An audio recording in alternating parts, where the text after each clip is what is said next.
tudo bem com vocês? Sou o professor Ailton Ribeiro, espero que vocês sejam todos bem-vindos. Até mais! Olá pessoal, tudo bem? Então, estamos iniciando o segundo vídeo do nosso curso do cálculo das probabilidades estatísticas, ok?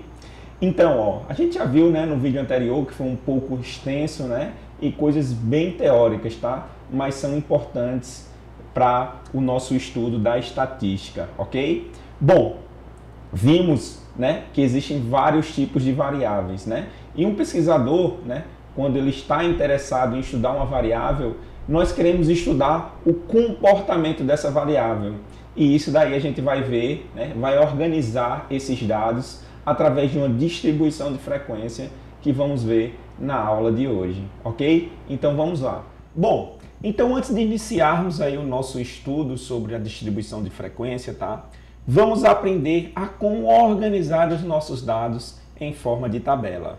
Então vamos ver um exemplo, tá? A tabela a seguir, ela nos mostra dados brutos de uma amostra de 48 alunos matriculados no curso de Cálculo das Probabilidades Estatística 1, tá? Na Universidade Federal da Paraíba, no período letivo de 2017.1. Os dados brutos, tá? Eles são os dados na forma com que eles foram coletados, sem nenhum tratamento estatístico, tá? Cada observação desta tabela a seguir, ela vai representar um aluno, tá? Ou seja, cada linha vai representar um aluno, tá? E as colunas, elas são variáveis, tá? Ou características desse aluno, quanto sexo, curso, turno e grau.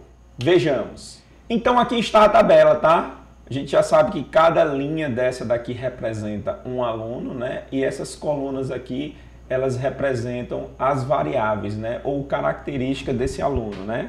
Então aqui o primeiro aluno perguntado, ele é do sexo masculino, do curso de Física noturno, da licenciatura plena.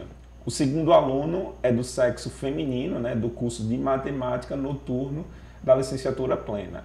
Então aqui tá os dados, né, de todos esses alunos, tá? Tem alguns ocultos aqui, porque essa tabela ela seria algo bastante grande, né? Então percebemos, né, que esses dados aqui, né, na sua forma bruta, eles nos dão poucas informações. Imagine se fosse uma tabela muito maior, né? Ou seja, uma amostra bastante grande.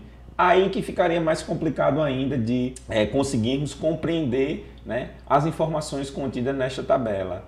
Imagine, por exemplo, se fosse os alunos dos últimos 5 anos do curso, né? Ia ser uma tabela muito grande, tá? E vamos aprender, né, em seguida, a como resumir as informações contidas nessas tabelas. A tabela é uma forma não discursiva de apresentar informações cuja finalidade é apresentar os dados de modo ordenado, simples e de fácil interpretação, tá? Então toda tabela que se preze, elas têm que facilitar a nossa interpretação, tá? Então a construção de uma tabela, ela deve obedecer uma série de normas técnicas que podem ser encontradas na publicação do IBGE intitulada de Normas de Apresentação Tabular. Então, a seguir vamos ver alguma dessas recomendações. Toda tabela, né, ela tem que ter um título, né, que é a descrição do fato observado, pode ter o local também, a época que foi estudado. O corpo, né, que é o conjunto de linhas e colunas onde estão inseridos esses dados. O cabeçalho, né, que indica o conteúdo de cada coluna. E a coluna indicadora, que indica o conteúdo de cada linha, tá? Um elemento também bastante usado nas tabelas, né, é a fonte, né, que significa o quê? A entidade que fornece os dados ou que elaborou a tabela. Então, geralmente, tá, uma tabela de distribuição de frequência é nos apresentada desta forma aqui, tá? Onde esses xi aqui, né, ó, nessa coluna aqui, esse xi aqui, eles são as variáveis de interesse, tá? Esse fi aqui é a frequência absoluta com que essa variável de interesse ela aparece, tá? Bom, aqui temos esses x1, x2, xk, né? Isso aqui representa os valores observados ou os níveis, tá?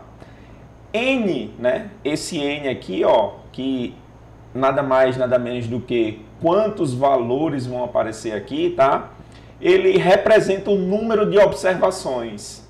E aí vamos ver isso daí melhor quando tivermos um exemplo, tá? Quando formos fazer um exemplo, tá? Primeiro vamos só definir essas coisas aí, né? Como eu já falei, aquele xi da coluna é a variável de interesse. Então tá aqui, né, todos os elementos, né, daquela tabela de distribuição de frequência, tá? Uma observação aqui que podemos ter também é que podemos adicionar uma coluna à tabela, né, da distribuição de frequência, que são as chamadas de distribuição de frequência relativa ou percentuais, tá? Que vamos denotar como FIR, frequência relativa, tá?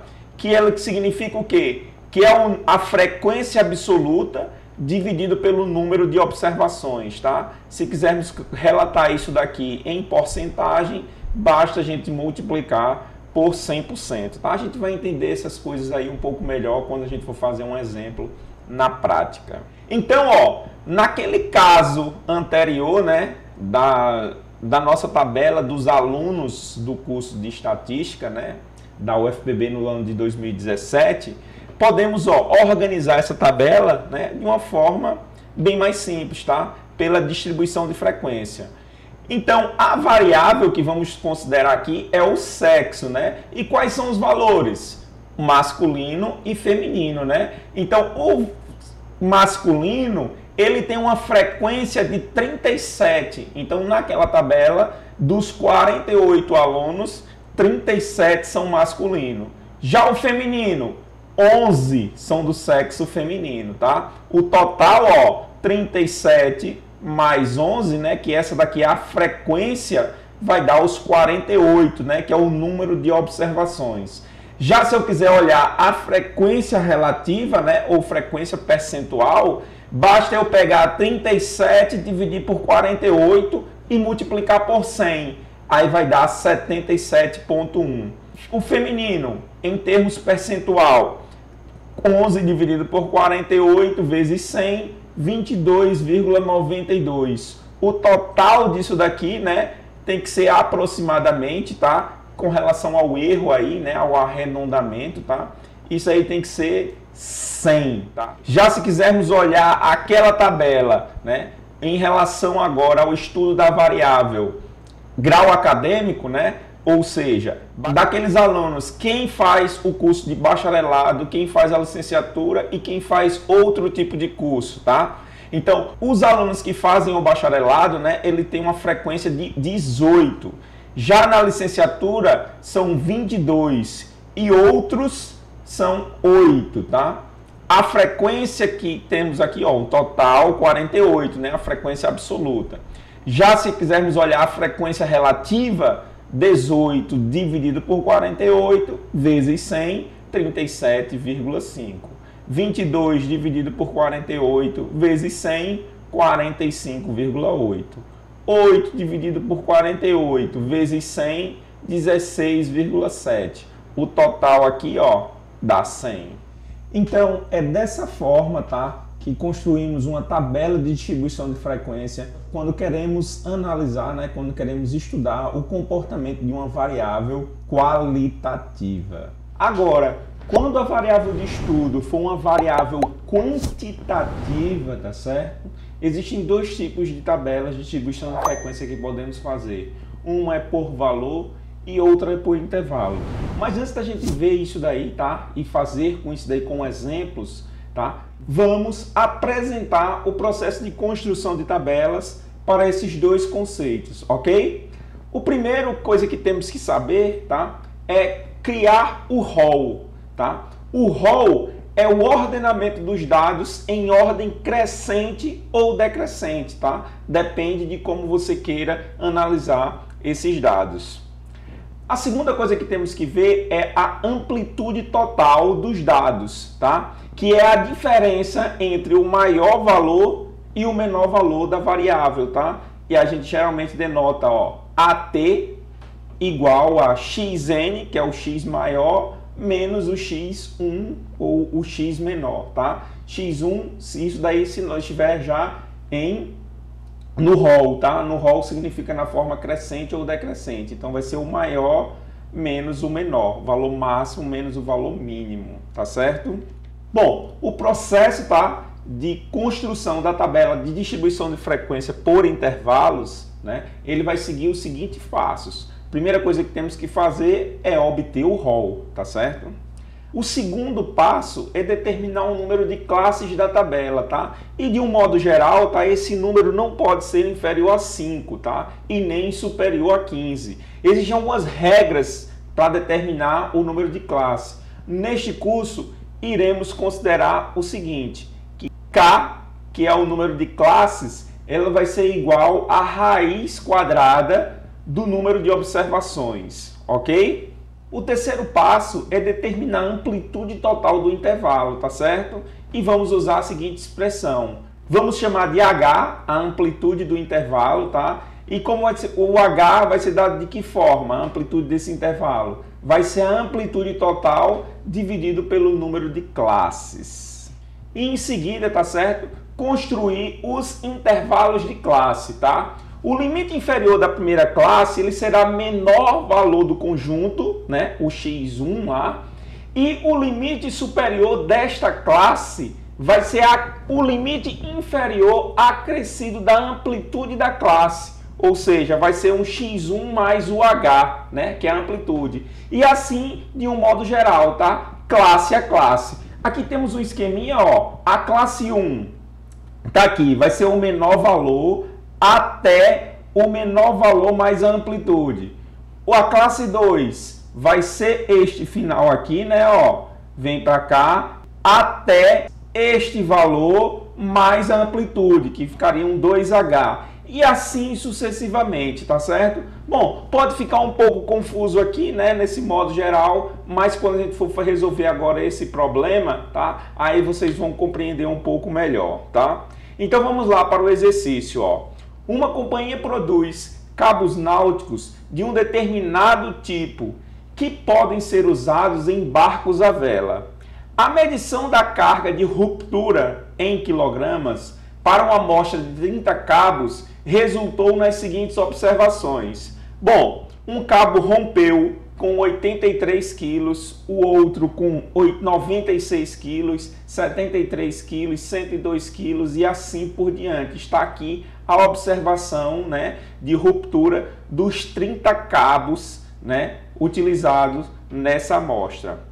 Construa, tá, uma tabela de distribuição de frequência por intervalos, ok? Então vamos lá, vamos para o quadro aqui.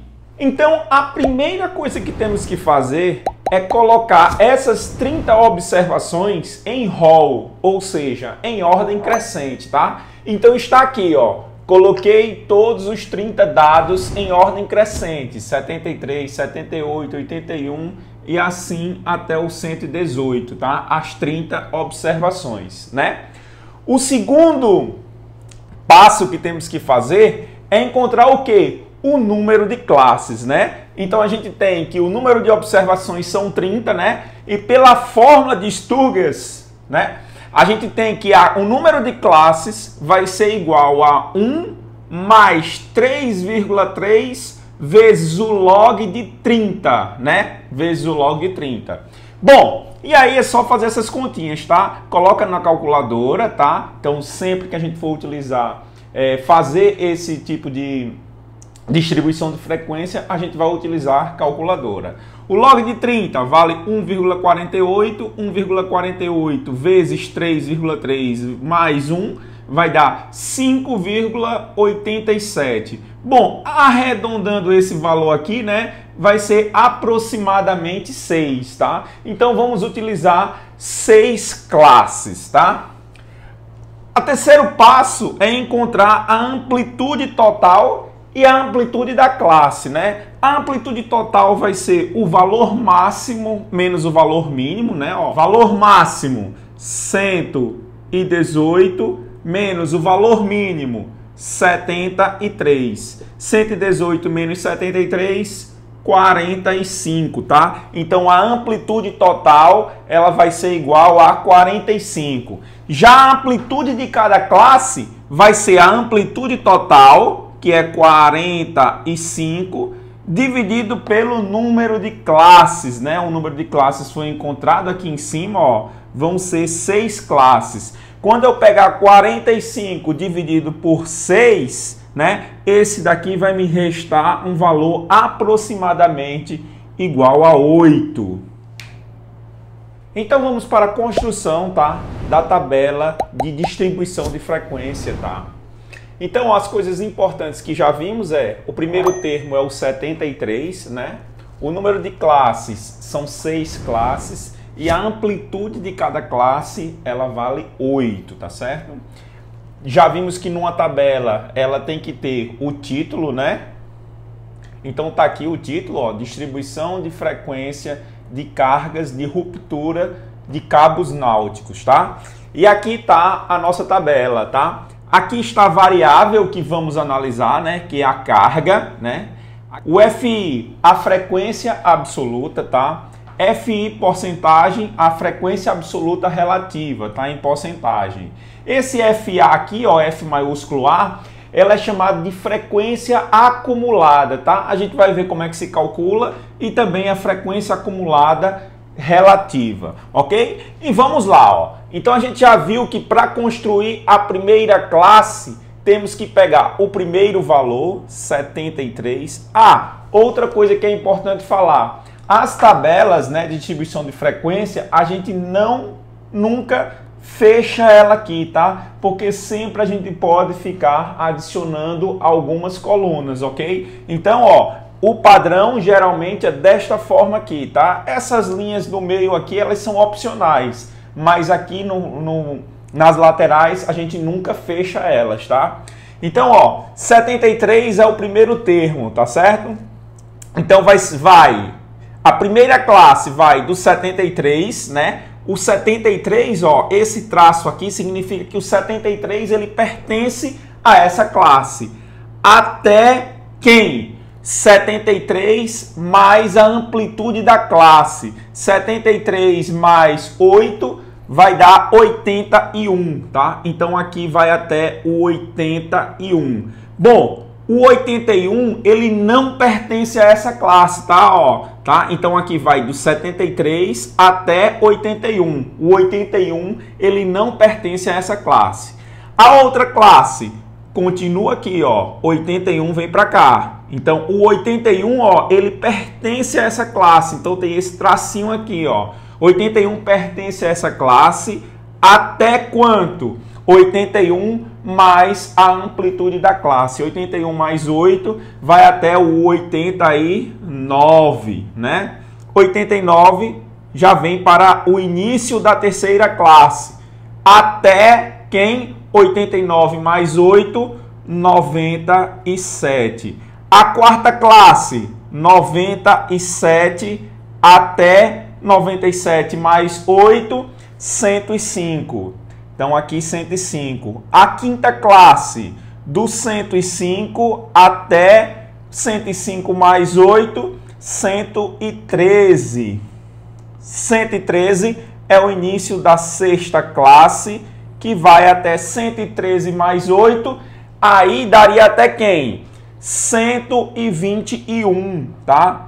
Professor, o 121 ele passa muito do último termo, porque o último termo era 118. Beleza, o que não pode é ficar algum valor de fora, tá certo? Passou aqui natural, normal, tranquilo, tá? E vamos para a frequência. Bom, agora basta a gente contar, tá? Então são quantas observações que estão entre 73 e 81, né? Basta a gente olhar para o rol. O rol do 73 conta, então tem o 73 e o 78. O 81, que também está no rol, ele não conta nessa classe, tá certo? O 81 vai contar na classe aqui, ó, de baixo, ó, porque o 81 conta aqui. Aqui é até o 81. Então aqui só temos a frequência total, né? São 2 observações, ok? Vamos para o próximo, ó. 81 até o 89. Aí a gente vai ter o 81, o 83, o 84, 285, o 87. O 89 ele não conta, né? Então vamos ter quantas observações? 7, tá? Então vamos ter 7 observações. E aí é só fazer contagem, tá? Nessa terceira classe do 89 até o 97 vamos ter 12 observações. Do 97 até o 105 vamos ter 7 observações. Do 105 até o 113, uma observação. E do 113 ao 121, uma observação, tá? O total aqui, ó, quando a gente somar todas essas frequências, 2 com 7, 9, com 12, 21, com 7, 28, 29, 30, né? Então são realmente 30 observações. Professor, se a gente encontrar um número diferente de 30, alguma coisa está errado. Então volte e tente fazer essa contagem novamente, tá? Já a frequência absoluta relativa, né? Ou seja, o percentual, é você pegar este valor, que é 2, né? Então você vai pegar aqui, ó, 2 dividido pelo total, que é 30, e multiplicar por 100. E vai ver qual é o resultado disso daí, tá? Neste caso aqui, vai dar 6,68, tá? Então basta você fazer, ó, estas continhas aqui e colocar aqui o valor, ó, 6,68%, tá? O porcento já está aqui em cima, então não preciso escrever aqui. Quando eu fizer 7 dividido por 30 vezes 100, eu vou encontrar 23,33. Faça essas continhas aí na sua calculadora. 12 por 30 vezes 100, aqui vai ficar 40%, tá certo? 7, a gente já fez o do 7 aqui em cima, ó, então a gente já sabe que é 23,33, né? 1 dividido por 30 vezes 100 vai ficar 3,33. Aqui também é 3,33, tá? Quando somarmos isso daqui tudo, vai dar 100% nesse caso aqui, tá? Bom, quando a gente somar isso daqui, se porventura deu um pouco a mais que 100 ou um pouco a menos que 100, também não tem problema. Por quê? Porque tem o erro, tá? Porque a gente está arredondando. Se você perceber, esses números aqui são decimais, estamos fazendo arredondamentos. Algumas vezes um pouco para mais, um pouco para menos. Por isso que vai dar uma pequena diferença aqui embaixo, tá? Mas não tem problema, ok? Já com a frequência acumulada, tá? FA aqui, ó, acumulado, a gente vai somar as frequências, né? Aqui eu tenho uma frequência total, né? Então aqui, ó, eu vou lá. Primeira frequência dessa classe é 2. A segunda classe acumulada é a frequência desta classe mais a frequência anterior. Então, 2 mais 7, 9. Já? Então, 9 mais 12, 21. 21 mais 7, e aqui você vai ter 28. 28 mais 1, 29. 29 mais 1, 30. Tá? Então, é dessa forma aqui que a gente encontra a frequência acumulada, tá? É sempre a frequência da classe mais as frequências anteriores, ok? A relativa segue a mesma linha, tá? De raciocínio, mas sendo que agora a gente vai ficar frequência acumulada relativa, tá? Percentual. Então vamos olhar agora para as porcentagens. Esse primeiro aqui é 6,68 mais 23,33 vai dar 30,01, tá? Aproximadamente aí, ok? Mais 40 vai dar 70,01, ok? Mais 23,33 vai dar 93,34, né? Mais 3,33, 96,67, mais 3,33, 100%. Ok, pessoal? Então é dessa forma aqui, ó, que a gente está construindo uma tabela de distribuição de frequência. Aqui a gente pode colocar mais colunas que a gente vai ver futuramente, tá certo, pessoal? Então, ó, Para o vídeo não ficar muito longo, a gente vai terminar por aqui, tá? Tente fazer sua tabela também aí, ó, porque alguns números eu coloquei um pouco mais rápido. Então, tente fazer aí para ver se o resultado bate e dá certinho, tá certo, pessoal? Então, ó, ficamos por aqui. Vamos fazer alguns exemplos nos próximos vídeos. Até mais. Olá, pessoal. Tudo bem com vocês? Sou o professor Ailton Ribeiro. Espero que vocês sejam todos bem-vindos. Até mais.